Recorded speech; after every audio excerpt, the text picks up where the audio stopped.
Hi hello నమస్తే friends. ఈరోజు మనోళ్ళు పైన వెల్డింగ్ ఎలా చేయడం చూస్తుంది. ఇది గ్యాస్ వెల్డింగ్ అంటారండి. ఇది ఒక 25 ఫీట్ హైట్లో నుంచి అదంతా డిస్పాచ్ చేయడం జరుగుతుంది. ఇలా డిస్పాచ్ చేయడం వల్ల ఓన్లీ దీన్ని కటింగ్ రాడ్ వల్ల చేయడం జరుగుతుంది.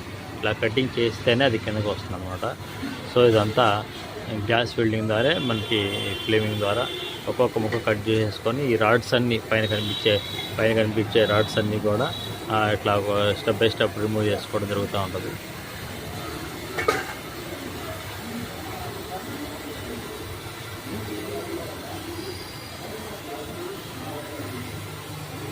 పెద్ద టాస్క్ అనమాట ఇది. అంత హైట్లో ఉండి కూడా ఇలా వర్క్ చేస్తామంటే చాలా టఫ్ సిచ్యువేషన్. సో అయినా కానీ వాళ్ళు అక్కడి నుంచి కొంత సేఫ్టీగా చేస్తూ ఉంటారు ఎక్స్పీరియన్స్ మీద. అన్ని షీట్స్ అన్ని రిమూవ్ చేయడం జరుగుతుంది అనమాట. చూడండి, టెక్నికల్ గ్యాస్ వెల్డింగ్ ఇంత హైట్లో కూడా చాలా జాగ్రత్తగా చేయడం జరుగుతుంది.